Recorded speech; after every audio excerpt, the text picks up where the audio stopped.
श्री हरि वसुदेवसुतं देवं कंसचाणूरमर्दनं देवकी परमानन्दं कृष्णं वन्दे जगद्गुरुं कृष्णं वन्दे जगद्गुरुं। हरे कृष्णा। सभी भक्तों को श्री कृष्ण चरित अमृतम का आस्वादन हम सभी कर रहे हैं। पूजा कृष्णा दासी के द्वारा आप सभी तक यह श्री कृष्ण चरित अमृतम का अद्भुत ग्रंथ आप तक पहुंच रहा है। निष्काम भाव से यह सेवा प्रस्तुत की जा रही है ताकि श्री कृष्ण की लीलाओं का चिंतन हम कर सकें और इस कथा अमृत के द्वारा श्री कृष्ण की लीलाओं का, कथाओं का प्रचार और प्रसार हो, ऐसी ही हमारी भावना है। और आप सभी से आग्रह है इस वीडियोस को आगे ज़्यादा से ज़्यादा शेयर करें ताकि भगवान की कथाओं का अमृत अन्य लोगों तक भी पहुंचने में सहायता मिले।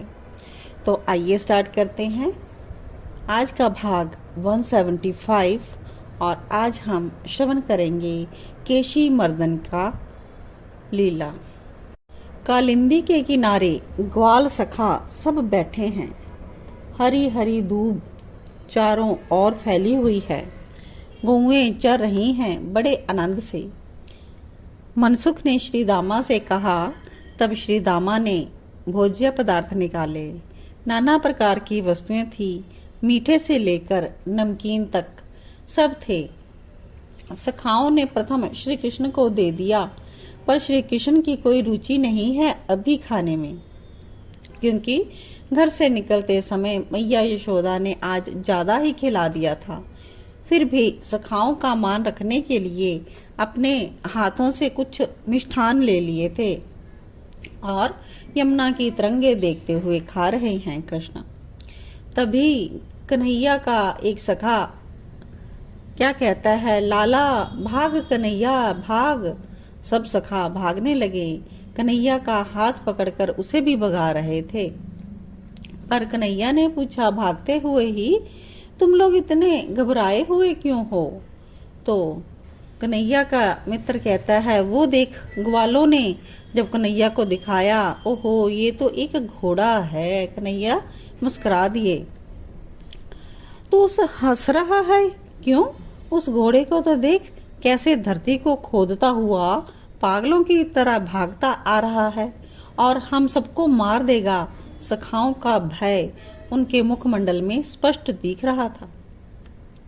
कन्हैया ने देखा, कुछ देर तक देखते रहे और फिर मुस्कुराए। कंस ने आदेश दे दिया था। किसको?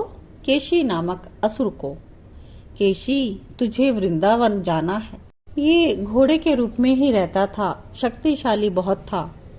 कंस को भी बड़ा कठिन पड़ा था इसे पराजित करना, पर कंस ने इसे पराजित किया और आश्चर्य पराजित करने के बाद इसे अपने साथ ही रख लिया। वृंदावन के निकट ही एक वन क्षेत्र में इसे रहने दे दिया था कंस ने। और आज मथुरापति कंस का आदेश था, केशी तुझे वृंदावन जाना है। केशी ज्यादा नहीं बोलता, बोला कब?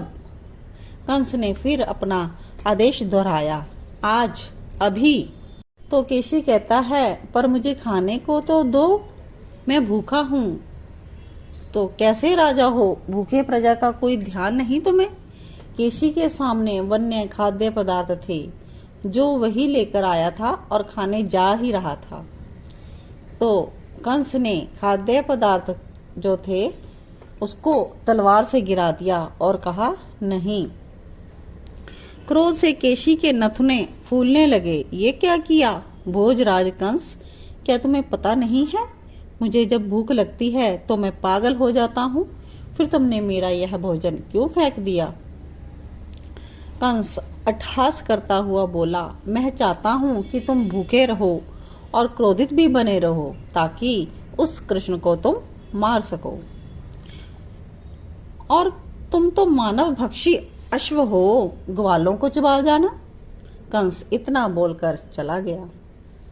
पर जाते जाते बोला, सावधान, उस कृष्ण ने हमारे समस्त असुर मित्रों को मारा है, इसलिए सावधान रहना। यह कह कंस चला गया और क्रोध में भरकर केशी दौड़ा वृंदावन की ओर। कृष्णा, मैं तुझे आज खा जाऊंगा, धूल का गुब्बार नभ तक जा रहा था और वो दौड़ता ही चला आ रहा था। तो ये सब सीन है। अब इसके आगे कन्हैया मुस्कुरा रहे हैं। सखाओं ने बहुत कहा पर अपने स्थान से हिले नहीं कन्हैया। और केशी दौड़ता हुआ आ रहा है। उसकी गति बड़ी तीव्र थी। लग रहा था जैसे कोई तूफान बढ़ रहा है, बढ़ता हुआ ही आ रहा था वो। केशी ने भी देखा सामने कृष्ण है। वो पहले तो खुश हुआ कि चलो अच्छा हुआ, इसी को मार दूंगा, अन्य को मारना नहीं पड़ेगा। पर केशी ने जब ध्यान से देखा तो कांप गया कि इस बालक को भय नहीं है, इतना निर्भय बालक। फिर उसे राजा कंस की बात याद आई, इसी कृष्ण ने मेरे समस्त असुर मित्रों को मार दिया है। तो केशी एक बार तो डरा, पर फिर भी वो दौड़ता रहा और जैसे ही पास में आया कृष्ण वहां से तुरंत हट गए और वो गिरा। बहुत बुरी तरह से केशी गिर गया। जब वो गिरा तो सखाओं ने करतल ध्वनि की। उन्हें लगा अपने कन्हैया ने मार दिया है केशी असुर को। पर मनसिक चिल्लाया, कन्हैया तेरे पीछे वो केशी घोड़ा, वो केशी उठकर पीछे से दौड़ता हुआ आ रहा है। तो मुड़े एक श्री कृष्ण। वो इस बार मुंह खोलकर दौड़ रहा था। उसने ये सोच लिया था कि मैं कृष्ण को खा जाऊंगा, एक ही बार में चबा जाऊंगा। तो कृष्ण मुड़े और केशी के मुंह में अपना हाथ दे दिया। पर वो श्री कृष्ण का हाथ तो बढ़ता ही गया और उसके उदर में चला गया। उदर में जाकर उसकी जितनी आंतड़ियां थी उनको खींचकर बाहर एक झटके में कन्हैया ले आए।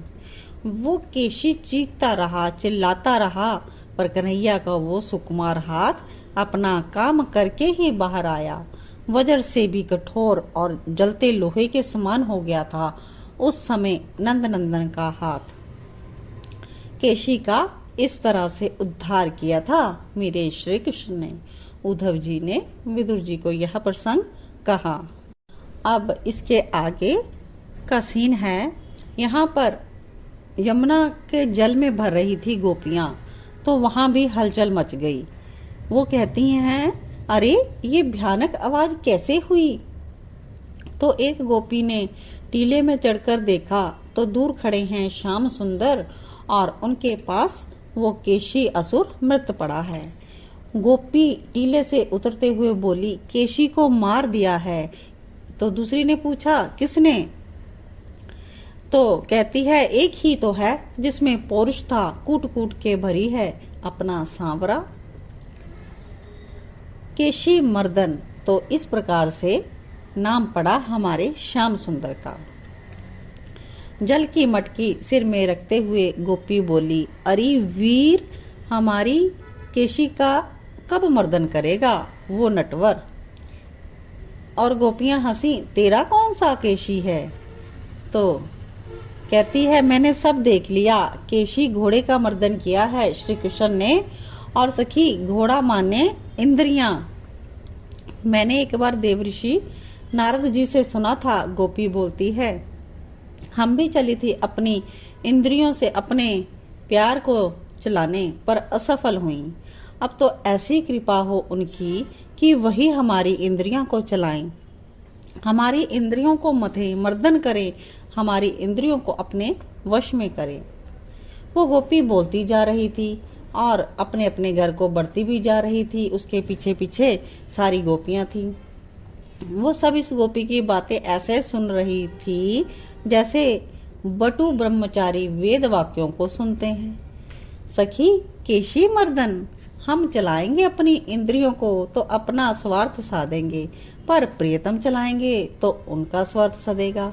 और सखी, हमारे स्वार्थ की अपेक्षा उनका स्वार्थ सदे, इसी में हम सबका कल्याण है। तो इस प्रकार से चर्चा करती हुई गोपियां अपने अपने घरों को जा रही थी। तो बहुत ही सुंदर केशी मर्दन का प्रसंग हमने श्रवण किया। तो इसी प्रकार से आगे भी हम डेली नित्य नवीन श्री कृष्ण की लीलाओं का चर्चा करेंगे और आस्वादन करेंगे।